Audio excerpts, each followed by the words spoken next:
If you're trying to improve your sleep, but you're finding the process difficult, it can be helpful to ask yourself two questions.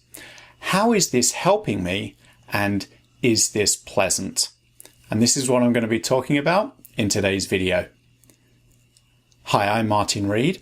If you have insomnia, I offer sleep coaching programs that will give you all the skills and support you need to enjoy better sleep for the rest of your life. You can learn more at insomniacoach.com. Now, if you're currently trying to improve your sleep, it's very likely that you're going to be finding the process, at least in the short term, challenging. And that's because you're tackling entrenched thoughts and behaviors that you've adopted in a bid to improve your sleep that ultimately aren't very helpful. So because you're effectively trying to develop new habits, it's completely normal that this process will take time and there will likely be some challenges and setbacks along the way. One technique that can be really helpful when you're finding the going is a little bit tough, the process is difficult, or you're experiencing some setbacks, is to ask yourself these two questions. First of all, how is this helping me? And second of all, does this feel pleasant? Now, this can be helpful because many of the behaviors and thought processes we have that perpetuate sleep problems are often the thoughts and behaviors that we want to naturally implement but aren't actually that helpful. So for example, when we're struggling with sleep, we'll often want to spend more time in bed in a bid to kind of generate more sleep. But unfortunately, this usually just leads to more time awake during the night, more worry and anxiety, and this kind of perpetuates the problem. So in this case, if you find that you're adopting too much time for sleep or you're spending a lot of time awake during the night, you can ask yourself, how is this helping me? If you do that, you'll often find that spending too much time in bed isn't that helpful. And then the second question, is this pleasant? You'll often recognize that spending too much time in bed leads to more time awake during the night, and that is definitely not pleasant. And then you can extend this to other aspects that people tend to find challenging, such as this idea that when you're in bed during the night, you should really just get out of bed and do something else instead of staying in bed and struggling and kind of reinforcing this idea that the bed is not a pleasant place to be. So again, you can just ask yourself, is this helping me? Is staying in bed helping when you're struggling with sleep? How is that helping you fall back to sleep? How is that going to improve your sleep for the long term? And secondly, is this pleasant? Is being awake in bed pleasant?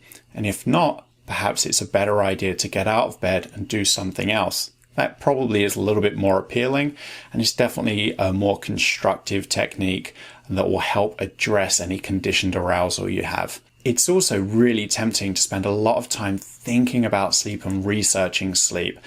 So after a difficult night, it can be so tempting to just fire up Google and start reading about insomnia, reading about sleep. And this is very rarely helpful because it just brings more attention onto sleep. There's a lot of sensationalized media articles out there about sleep. So again, you can ask yourself these questions. How is this helping me? Have you ever researched sleep and come away and thought, yes, that was really helpful? Or do you tend to find that it makes you more worried and more anxious? And then you can ask yourself, does this feel pleasant? Is the process of opening the laptop, getting the tablet, getting the phone and researching sleep, does it feel pleasant? Does it make you feel good to do that? If not, then maybe you could switch to an alternative behavior, such as adding enjoyable moments to your day, something that's going to improve your quality of life, something that's going to feel more pleasant, something that's definitely going to be more helpful and will actually lead to less time thinking about sleep and help you recognize that the quality of your sleep doesn't completely dictate the quality of your day. And another thing that it's really tempting to do, we have a difficult night of sleep and then we might kind of try and conserve energy during the day, cancel plans, modify our day.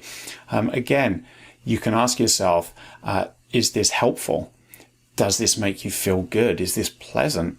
Normally, when we cancel plans, modify our days in response to a bad night, it leads to a day that's not as good as it would have been if we'd have just stuck to our plans and our regular schedule. Because what we ultimately do is take away enjoyable activities from our day, and we increase the amount of time we're sedentary or less occupied.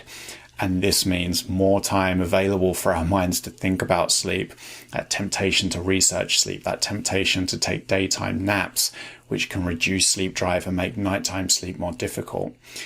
So if you're struggling with sleep and you're looking to improve your sleep for the long term, it can be really helpful to recognize that it is going to be challenging in the short term. The techniques that you'll be implementing aren't easy in the short term, but they are helpful. So every time you have this thought about sleep, anytime you find yourself implementing a behavior in response to a poor night of sleep, ask yourself, how is this helping me? Is this helpful? Does this make me feel good? Does this feel pleasant? And if your answers are no, then you know it's probably a good idea to do something else that will be helpful for the long term and that will feel more pleasant. So I hope you found this short video helpful. If you did, please click the like button and subscribe to the channel, and click the notification bell so you don't miss any future videos.